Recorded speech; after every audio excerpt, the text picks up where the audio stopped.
महाभारत युद्ध को भारत की भूमि कुरुक्षेत्र में लड़ा गया था। कौरवों और पांडवों की सेना भी कुल 18 अक्षौहिणी सेना थी, जिनमें कौरवों की 11 और पांडवों की 7 अक्षौहिणी सेना थी। एक अक्षौहिणी में 21,870 हाथी, 21,870 रथ, 65,610 घोड़े और 109,350 पैदल होते थे।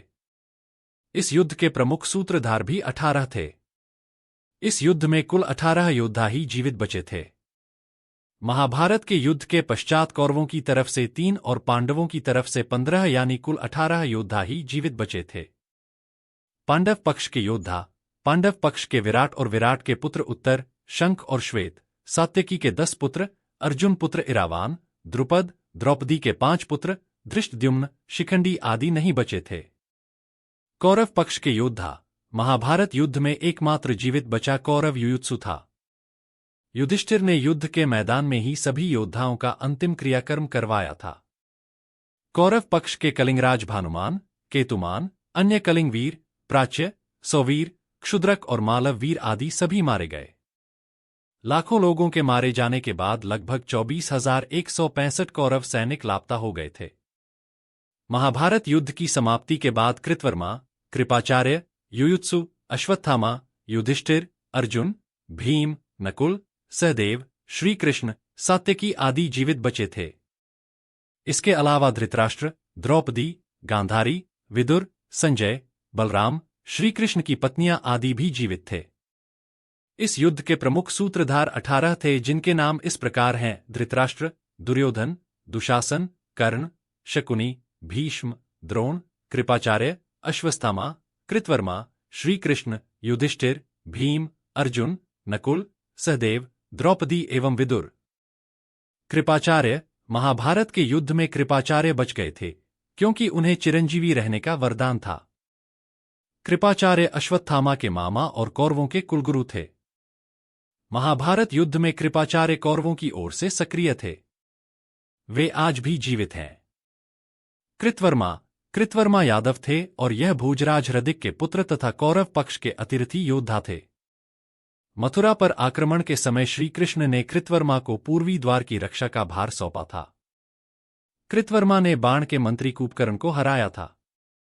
शाप के चलते यादवों के युद्ध में वे भी मारे गए थे। सात्यकी ने कृतवर्मा का सिर धड़ से अलग कर दिया था। अश्वत्थामा कौरवों की ओर से लड़े थे। गुरु द्रोणाचार्य के पुत्र अश्वत्थामा के मस्तक पर अमूल्य मणि विद्यमान थी, जो कि उसे दैत्य, दानव, शस्त्र, व्याधि, देवता, नाग आदि से निर्भय रखती थी। यही कारण था कि उन्हें कोई मार नहीं सकता था। पिता को छलपूर्वक मारे जाने का जानकर अश्वत्थामा दुखी होकर क्रोधित हो गए और उन्होंने ब्रह्मास्त्र का प्रयोग कर दिया, जिससे युद्ध भूमि श्मशान भूमि में बदल गई।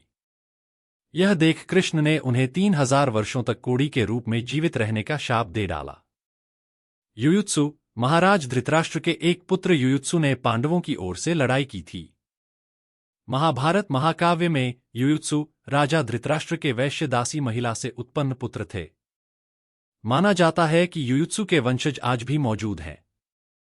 सात्यकी, महाभारत युद्ध में सात्यकी पांडवों की ओर से लड़ने वाले यादव योद्धा थे।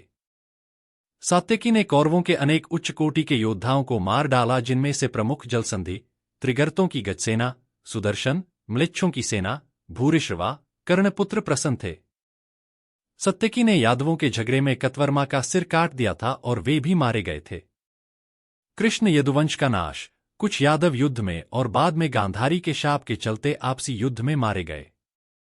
युद्ध के बाद शाप के चलते श्री कृष्ण के कुल में भी आपसी युद्ध शुरू हुआ, जिसमें श्री कृष्ण के पुत्र आदि सभी मारे गए। बलराम ने यह देखकर समुद्र के किनारे जाकर समाधि ले ली। श्री कृष्ण को प्रभास क्षेत्र में एक बहेलिये ने पैर में तीर मार दिया, जिसे कारण बनाकर उन्होंने देह त्याग दी। बचे लोगों ने कृष्ण के कहने के अनुसार द्वारका छोड़ दी और हस्तिनापुर की शरण ली।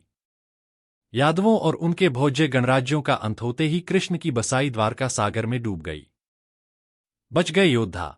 महाभारत के युद्ध के पश्चात कौरवों की तरफ से 3 और पांडवों की तरफ से 15 यानी कुल 18 योद्धा ही जीवित बचे थे, जिनके नाम हैं कौरव के कृतवर्मा, कृपाचार्य, युयुत्सु और अश्वत्थामा, जबकि पांडवों की ओर से युधिष्ठिर, अर्जुन, भीम, नकुल, सहदेव, कृष्ण, सात्यकी आदि बचे थे। पांचों पांडव, पांडुपुत्र और 5 पांडवों में सबसे बड़े युधिष्ठिर ने महाभारत युद्ध की समाप्ति पर बचे हुए मृत सैनिकों का, चाहे वे शत्रु वर्ग के हों अथवा मित्र वर्ग के, दाह संस्कार एवं तर्पण किया था। कई वर्षों तक पांडवों ने राज्य सुख भोगने के बाद स्वर्ग के लिए प्रस्थान किया। धृतराष्ट्र और गांधारी ने पांडवों के साथ रहते रहते 15 साल गुजार दिए। तब एक दिन भीम ने धृतराष्ट्र व गांधारी के सामने कुछ ऐसी बातें कह दी जिसे सुनकर उनके मन में बहुत शोक हुआ और दोनों वन चले गए। उनके साथ गांधारी, कुंती, विदुर और संजय भी वन में रहकर तप करने लगे। विदुर और संजय इनकी सेवा में लगे रहते और तपस्या किया करते थे। एक दिन युधिष्ठिर के वन में पधारने के बाद विदुर ने देह छोड़कर अपने प्राणों को युधिष्ठिर में समा दिया। फिर एक दूसरे दिन जब धृतराष्ट्र और अन्य गंगा स्नान कर आश्रम आ रहे थे, तभी वन में भयंकर आग लग गई। दुर्बलता के कारण धृतराष्ट्र, गांधारी व कुंती भागने में असमर्थ थे, इसलिए उन्होंने उसी अग्नि में प्राण त्यागने का विचार किया और वहीं एकाग्रचित्त होकर बैठ गए। इस प्रकार धृतराष्ट्र, गांधारी व कुंती ने अपने प्राणों का त्याग कर दिया।